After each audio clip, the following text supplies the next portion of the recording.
Yes, brother. Assalamu alaikum. My name is Leon John, and firstly, I'd like to thank my friend Nurullah for bringing me here and giving me this opportunity to hear some wonderful teachings from you. Now, I've got two questions to ask. First is, what does it take to be a true Muslim? And the second question is, Muslims pray 5 times a day. Why don't we Catholics and other religions pray 5 times a day? Is there any explanation for this? Brother asked two questions. First is that what does it take to be a Muslim? What is the requirement? And second is why do Muslims pray 5 times, Catholics pray less? What is the reason? As far as what does it take to be a Muslim, as I mentioned earlier, Muslim means a person who submits his will to God. So if you submit your will to God and follow the commandments of God, you are a Muslim. The number one thing is that you bear witness that there's no God but Allah, no God but one true Almighty God, and you bear witness that Prophet Muhammad is the servant and the messenger of this God. This is the basic faith. It is a fundamental creed known as Shahada. So once you say this, you enter into the basic fundamental creed.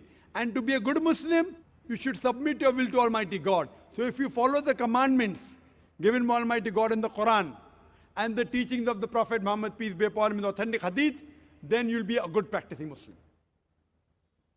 As far as the second question is concerned, why do Muslims pray 5 times and we Christians, we pray less? The reason is, we Muslims, Salah is a sort of programming towards righteousness. See, normally people, they say pray. Pray is not the right translation of Salah. Pray means to ask for help. In Oxford Dictionary, pray means beseech. In Salah, we don't merely ask for help. Besides asking for help, we are getting guidance from Allah subhanahu wa ta'ala.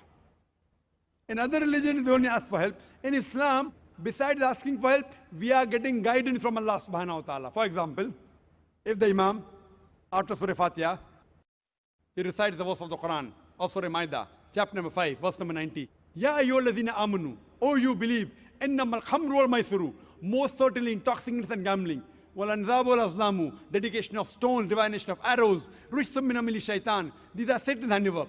Fashtanibu lalakum tuflihun, abstain from this handiwork that you may prosper.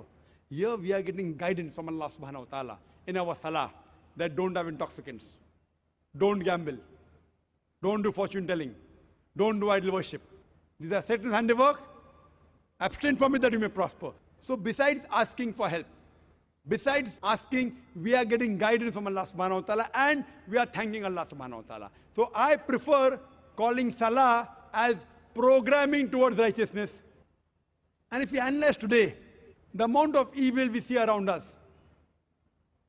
bad things happening, evil thing, obscenity, cheating, there are high chances that we can get deprogrammed. How a doctor tells you, for a healthy body, 3 meals a day. So our Creator, Almighty God, knows that we have to be programmed 5 times a day so that we will be on the straight track. So He's our Creator, He knows that. So if you are a true Christian, even you should offer 5 times. You know why? Because if you read your scriptures, the book of Acts, like how we do ablution, Surah Maida chapter 5, verse number 5, that you have to wash your hands, wash your face, rub the head with water, and wash the feet up to ankle. Similarly is mentioned in the book of Acts. Similarly in the book of Exodus, that Aaron and Moses, they washed their face and hands before they appear in front of the Lord. Same thing, the basic part of Sajda, the sujood, if you read Genesis chapter number 17, verse number 3. It says that Abraham fell on his face and prayed to God. In Numbers chapter number 20, verse number 6, Aaron and Moses, they fell on their face and prayed to God. Joshua chapter number 5, verse number 14, Joshua fell on his face and prayed to God. If you read the Gospel of Matthew chapter number 26, that Jesus Christ, peace be upon him, in the Garden of Gethsemane, he took a few steps forward and fell on his face and prayed to God. Can an acrobat fall on his face and pray to God better than the way we Muslims do? When you do sujood, We put the highest part of the body, the forehead, on the lowest part of the ground and say, glory be to Allah, the Most High. Glory be to Allah, the Most High, thrice. So all the prophets of the Bible, they prayed the same way as we Muslims pray. And Jesus Christ, peace be upon him, said in the Gospel of John, chapter number 16, verse number 12 to 14, I have many things to say unto you, but ye cannot bear them now. For he, when the Spirit of truth shall come, he shall guide you unto all truth. He shall not speak of himself. All that he hears shall he speak. He shall glorify me. Now Jesus Christ, peace be upon him, said that wait for the Spirit of truth, talking about Muhammad, peace be upon him. And there are various references of Prophet Muhammad, peace be upon him, in the Old Testament as well as the New Testament. If you read the New Testament, in the book of Deuteronomy, chapter number 18, verse number 18, in the book of Deuteronomy, chapter number 18, verse number 19, in the book of Isaiah, chapter 29, verse number 12, in the Song of Solomon, chapter number 5, verse number 16, all of these references speak about the coming of the last and final messenger, Prophet Muhammad, peace be upon him.